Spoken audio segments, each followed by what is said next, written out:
Hey guys, this is Deni. As always, a lot of RPG games have character progression. It makes sense, you get stronger to go further. That's okay, but sometimes developers forget to make the boundary of allowed, and we have the opportunity to pump our character. Sometimes a little, and sometimes so that the enemies fly with half a kick. Today we will look at such games where you have the opportunity to overpump. Click on the like, click on subscribe, and actually, let's go! Do you miss adrenaline and dynamic gameplay? The perfect place to get it all? Good old Crossout. Tense battles, dozens of different vehicles, and hundreds of parts for their customization are waiting for you. You can make a powerful, bulletproof tank and destroy your enemies just by the look of it. Or make something smaller, but fast, and get in the back of unsuspecting enemies. In any case, Crossout is the best place to show everyone who is a real pro. Download the game at the link in the description.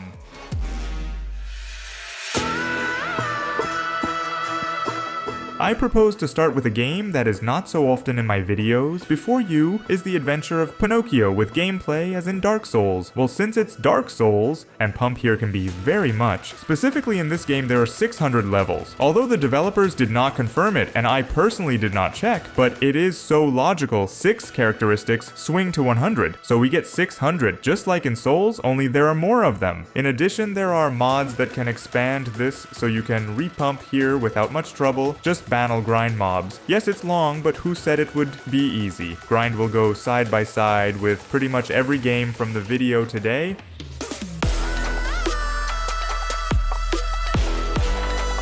In Wartales, it's also possible to respawn, but there's a but. The game has 2 modes. In one of them, the world of the game will adjust to you. That is, if you conditionally get a level 5 characters at the initial location, and in the entire world of the enemies will be about the same level. Overpump in such conditions is not really possible. But if you play in normal mode, where each location is fixed for each specific level, then here everything is much easier. You can at least at the initial location nab 6 or 7 level and be so overpumped that you will even start to piss off battles. This will especially happen when you are running through the forest with characters of level 7 and you are attacked by boars of level 3. There's 3 of them. They'll die with half a kick, but they're brave like balls of titanium. Of course, they die easily, but it feels funny, especially when you start kicking even the local cops. Well, since we talked a little about Lies of P, of course it is important for us to say a few words about Elden Ring too, because here there is an opportunity to pump even at the very beginning of the game. First of all, it is important to note that the game is completely open world, and you can get to any location almost immediately, as long as you don't get hit by someone who will kill you with one blow. This means that you can run almost to the final at the beginning of the game, then find mobs for which give a lot of experience. It is here fixed, and that's it. You can grind and pump. Yes, so much so that even the bosses here can be passed with a single blow.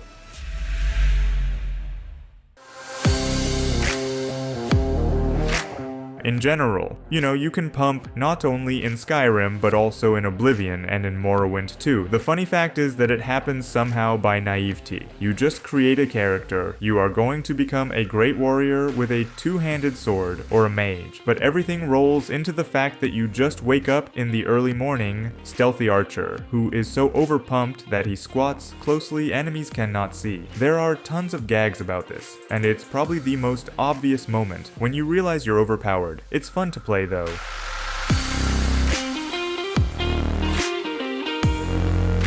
And this is Kenshi, a RPG where the world has a life of its own, and you can get so pumped up that you become a cybernetic mutant assassin who has killed every single ruler and can destroy an entire city in one. And now I have not exaggerated in any word. In this game, pumping comes at the expense of the actions you take, i.e., if you will constantly beat everyone with your stick and in addition get in the face exactly the same amount, then at the end you will get a bulletproof killing machine which with one blow really puts down any enemy, even the fattest. Well, not always of course with one, but more often so. And the funniest thing is that you can train an army of them and then you will bring death to the whole world. It's a great game. I hope that the developers will roll out the twin part of the game someday to my old age. It's not the first year they've been developing it.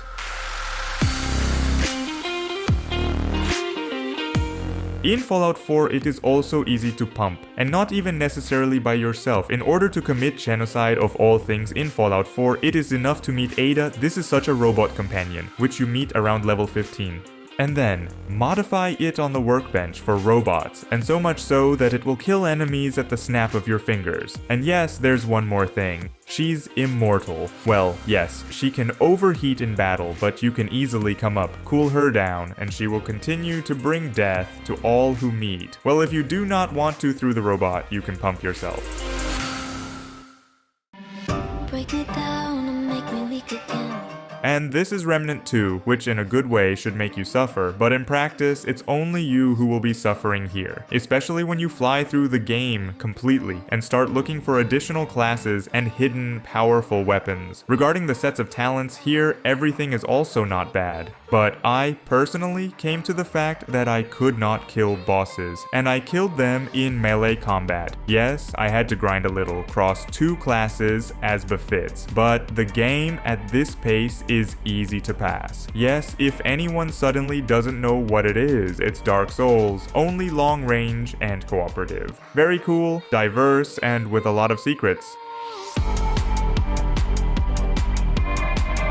This game was called Fallout of a Healthy Man, especially after Fallout 76 came out, which, to put it mildly, a dump. Well, this game just came out, got on Bethesda's desk, and shit in their soup, because it was a great game. It's beautiful and diverse, and most importantly, you can level up a lot, up to such a level that enemies will fly in all directions just from one of your sneezes. Of the cool features, the fact that the enemies can be, in fact, all. And kill here, you can almost everyone and anyone who meets you on the way. Whether it's a character you need to kill on a quest, or the character who gave you the quest. And I recommend killing anyone and everyone, because free experience is not to be missed. All in all, not bad.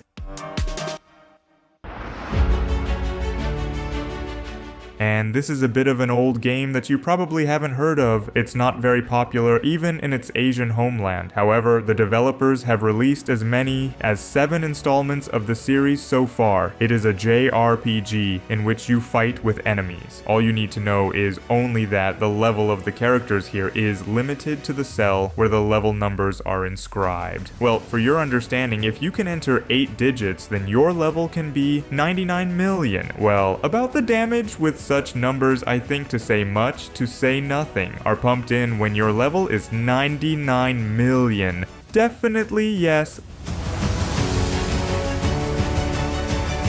In Black Desert 2 you can repump. It is true that it will be difficult to do so, probably harder than in any other game today. And there are 2 reasons for that. The first is that the amount of experience after level 62 grows exponentially and conditionally. To raise, for example, 64, you will need at least a year of persistent play. And the second point is that there will be no sense from such a large level. You need clothes. And here they decide much more strongly. Overpowered people just cannot kill, no matter how hard you try. I'm sure that this is not all games where you can so pump up. You can throw more options in the comments. Also, don't forget to click on the like and subscribe if you are not subscribed. Well, with you was, as always, Deni, and have a nice day.